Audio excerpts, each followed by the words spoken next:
바이든의 취임이 임박한 가운데 2만 5천 명의 군인이 치안을 위해 워싱턴에 입성했습니다. 사상 초유의 사태입니다. 미국 내부 갈등이 예기치 않게 증시에 타격을 줄까요?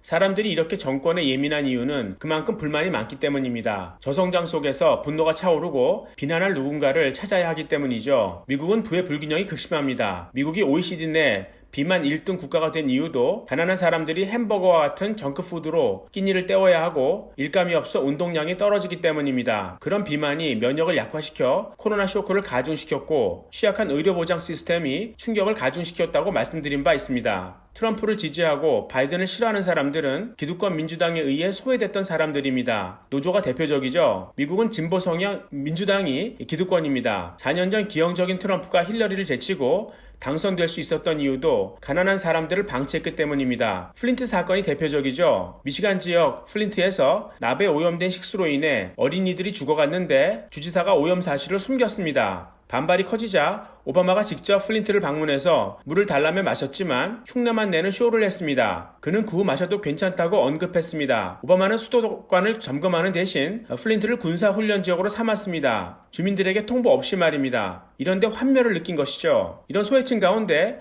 일부는 트럼프에 등을 돌렸습니다. 아메리카 퍼스트를 외치며 중국과 갈등을 만들어 직업을 찾아준다고 했지만 저성장의 고통은 마찬가지였기 때문입니다. 이런 구조적인 문제를 그런 갈등 만들기로 쉽게 풀 수는 없겠죠. 바이든과 민주당은 미국 하층민들에게 이미 반감을 산 상태인데 여기에 트럼프를 하차시켰던 생활고로 인한 불만은 더 추가됩니다. 오히려 증폭될 것입니다. 만일 남미에서 모습을 드러내는 악성 코로나 변종이 새로운 쇼크를 만들거나 임상 절차를 제대로 거치지 않은 백신의 부작용이 생길 경우 사태는 걷잡을 수 없을 것입니다. 이런 종류의 불만, 분노, 저항은 세계 어디에나 있습니다. 문제는 미국인들이 총을 갖고 있다는 것입니다. 그리고 부의 불균형으로 인해 가장 불만이 많은 나라 중 하나입니다.